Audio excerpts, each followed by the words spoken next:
Hi everyone. तो देख लेते हैं किस तरीके का डेटा आया हुआ है 6 अगस्त के लिए सारे प्लेयर्स का, जो कि सेंसेक्स की एक्सपायरी भी है। सबसे पहले देखिए रिटेलर्स का अगर हम डेटा देख के चलते हैं तो यहाँ पे हमें दिख रहा है कि इन्होंने 3,72,000 कॉन्ट्रैक्ट्स पुट शॉर्ट के बनाए हैं। उसके अगेंस्ट में पुट बाइंग करी है 3,14,000 कॉन्ट्रैक्ट्स की। तो ओवरऑल पुट शॉर्ट के अंदर बैठे हैं ये लोग। कॉल शॉर्ट करे हैं 6,20,000 कॉन्ट्रैक्ट्स और उसके अगेंस्ट में कॉल बाइंग करी है 5,18,000 कॉन्ट्रैक्ट्स की। तो overall call writing plus put writing करके जा रहे हैं। तो एक्सपेक्ट क्या कर रहे हैं कि मार्केट एक साइडवेज रेंज के अंदर रह सकता है। इसके बाद अगर हम डीआईआईज़ का डेटा देखते हैं तो इक्विटी में 3,185 करोड़ की बाइंग करी है आज इन्होंने। फ्यूचर्स में 1,300 कॉन्ट्रैक्ट्स लॉन्ग साइड के ऐड किए हैं, शॉर्ट साइड के 4,200 कॉन्ट्रैक्ट्स ऐड किए हैं। एफआईआईज़ ने आज इक्विटी में 1,109 करोड़ की सेलिंग करी है। प्लस इनका डेटा देखते हैं तो स्लाइटली बियरिश होता हुआ दिख रहा है पिछले दिन से। 57,000 कॉन्ट्रैक्ट पुट शॉर्ट के बनाए हैं। उसके अगेंस्ट में पुट बाइंग करी है 32,000 कॉन्ट्रैक्ट्स की। तो ओवरऑल पुट राइटिंग में है। प्लस कॉल शॉर्ट करे हैं 90,000 कॉन्ट्रैक्ट्स, उसके अगेंस्ट में कॉल बाइंग करी है सिर्फ 27,000 कॉन्ट्रैक्ट्स की। तो ओवर कॉल राइटिंग जो है वो ज़्यादा एग्रेसिव करी है as compare to put writing. तो ये भी एक्सपेक्ट तो कर रहे हैं market sideways to slightly bearish रह सकता है, बिकॉज़ कॉल राइटिंग जो है वो ज़्यादा है इनकी as compare to put writing. Futures में 264 कॉन्ट्रैक्ट्स लॉन्ग साइड के क्लोज़ किए हैं, शॉर्ट साइड के 4,800 कॉन्ट्रैक्ट्स ऐड किए हैं। इसके बाद प्रोप्राइटरी डेस्क का डेटा देखते हैं तो यहाँ पे हमें क्या दिख रहा है कि इनका डेटा बुलिश हुआ है थोड़ा-सा। किया क्या है, 75,000 कॉन्ट्रैक्ट्स पुट शॉर्ट के बनाए हैं। उसके अगेंस्ट में पुट बाइंग करी है 1,56,000 कॉन्ट्रैक्ट्स की। तो ऑलमोस्ट डबल है ना, तो पुट बाइंग करके जा रहे हैं। प्लस कॉल शॉर्ट करे हैं 1 लाख ऑलमोस्ट, और उसके अगेंस्ट में कॉल बाइंग करी है 2,68,000 कॉन्ट्रैक्ट्स की। तो कॉल बाइंग जो है वो ज़्यादा है as compare to put buying, इसलिए डेटा पॉजिटिव दिखाई दे रहा है। वैसे लॉन्ग स्ट्रैडल के अंदर बैठे हैं ये लोग, तो बायस इनका हो सकता है कि मार्केट में अपसाइड का मूव आए तो इनके लिए ज़्यादा अच्छा है। बिकॉज़ फ्यूचर्स में भी दिख रहा है कि 8,300 कॉन्ट्रैक्ट्स लॉन्ग साइड के ऐड किए हैं, शॉर्ट साइड के 2,200 कॉन्ट्रैक्ट्स ही ऐड किए हैं। ठीक है? तो मतलब ऊपर की तरफ जो है बायस ज़्यादा लग रहा है, बिकॉज़ पोज़ीशंस पॉजिटिव साइड की ज़्यादा हैं as compare to bearish. Nifty की ऑप्शन चेन देख के चलते हैं तो पीसीआर 0.72 पे चल रहा है, तो बियरिश टेरिटरी में है। इन द मनी के अंदर कॉल राइटर्स ने पोजीशंस क्लोज करी है। इन द मनी के अंदर पुट राइटर्स की पोजीशंस बनी है। तो 24,750 और 24,800 पे हमें पोजीशंस दिखाई दे रही हैं। ठीक है, तो इन पोजीशंस को आप कल देखिएगा कि यहाँ पे अगर पोजीशंस ऐड हो रही हो, चेंज इन ओआई ऐड हो रहा हो, तो चांसेस है मार्केट ऊपर की तरफ जाएगा। अदरवाइज यहाँ पे चेंज इन ओआई नेगेटिव होना शुरू कर गया तो मार्केट हॉल्ट कर जाएगा, ज़्यादा ऊपर जाएगा नहीं। मेन कॉल राइटिंग हमें 24,700 पे दिखाई दे रही है, जहाँ प्रीमियम 90 पॉइंट्स का चल रहा है। ठीक है, तो 700 से 7 आप मान के चलिए 750 वाला ज़ोन जो है ना, वो ही मार्केट के लिए रेजिस्टेंस का काम करेगा। इसके भी ऊपर मार्केट निकलना शुरू करता है तो फिर ये लोग भी अपनी पोजीशंस क्लोज़ करेंगे, जिससे शॉर्ट कवरिंग से फर्दर बड़ा मूव अपसाइड का मिल सकता है। बट पहले आपको इंडिकेशन इससे देखना है, ठीक है, कि यहाँ पे ऐड हो रहे हैं चेंज इन हुआ है या फिर क्लोज़ हो रहा है। मेन मैक्सिमम पुट राइटिंग की पोजीशंस हमें दिख रही हैं 24,500 पे, राउंड ऑफ नंबर है।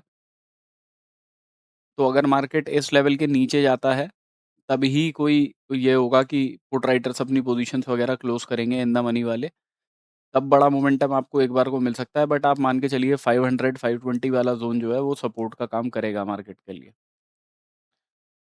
अभी अगर हम चार्ट्स पे देख लेते हैं तो कल के एनालिसिस के हिसाब से देखें तो मैंने आपको बोला था कि भई इस लेवल के ऊपर अगर क्लोजिंग आती है ना? 580 वगैरह के ऊपर, तब हम क्या कहते हैं लॉन्ग साइड की पोजीशंस देखेंगे। मार्केट खुला ही गैप अप करके काफ़ी। उसके बाद नीचे उसने रिट्रेसमेंट दी, इस रिट्रेसमेंट में बाइंग की पोजीशंस बनती इस कैंडल के बाद में। बट उसमें थोड़ा बहुत प्रॉफिट दिखता, लेकिन उसके बाद मार्केट नीचे की तरफ आ गया। तो उस एनालिसिस के हिसाब से तो या तो आप ब्रेक इवन पे निकले होगे या आपका ऐसे हिट हुआ होगा। अभी कल के लिए अगर हम देख लेते हैं तो देखिए, अब ये लास्ट की कैंडल्स तो थोड़ा चार्ट खराब ही करती हैं। बट अगर यहाँ पे हम देखें तो हम एक चीज़ कर सकते हैं कि ये वाला जो लो है, ठीक है, कि यहाँ पे हमें एक डबल बॉटम सा दिखाई दे रहा है, वहाँ से मार्केट ऊपर जा रहा है। तो जब तक इसके ऊपर है तब तक बुलिश ही है मार्केट को लेके।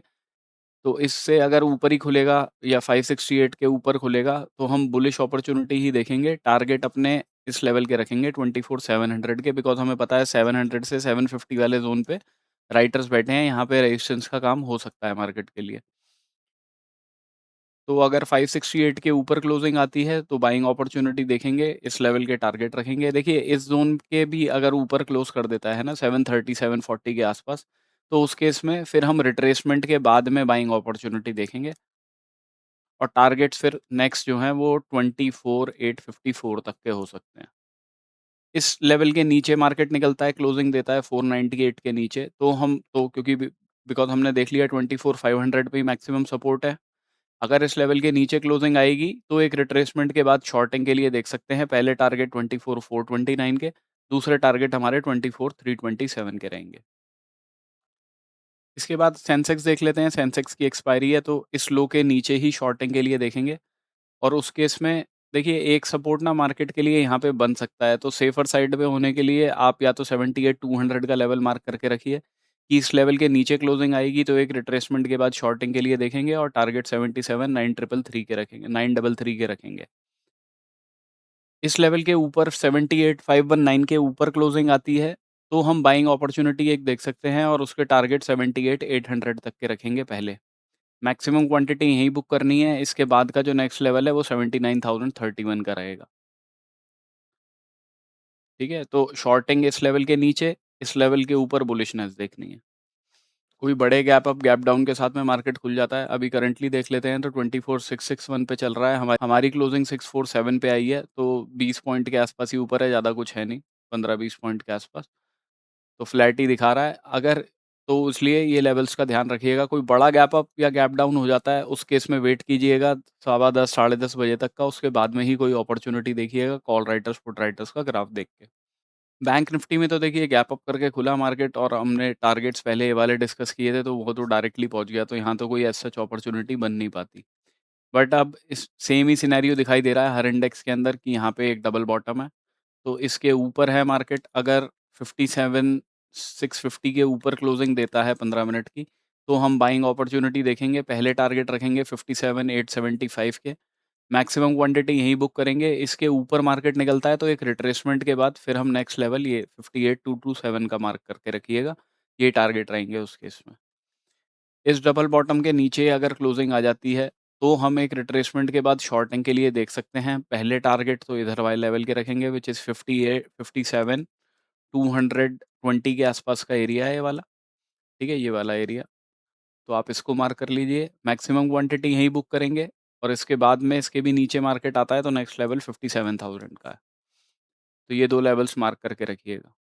अपसाइड में एक लेवल ये और दूसरा लेवल तो फिर अगर इसके भी ऊपर क्लोजिंग आ जाती है तो देखिए बीच में अगर आपको एक लेवल बनाना हो, तो जैसे ये 58,000 वाला लेवल है ना, तो 58,000 20-30 का एक लेवल और आप बना सकते हो। हालाँकि आइडियली ये लेवल होना चाहिए कि ये हो सकता है एक बार को मार्केट इस लेवल के ऊपर अगर जा रहा है तो पहले यहाँ तक जाए, फिर यहाँ से एक रिजेक्शन लेके रिट्रेसमेंट दिखा के फिर ऐसे ऊपर जाए। तो 1, 2, 3 ये वाले लेवल मार्क करके रखिएगा आप।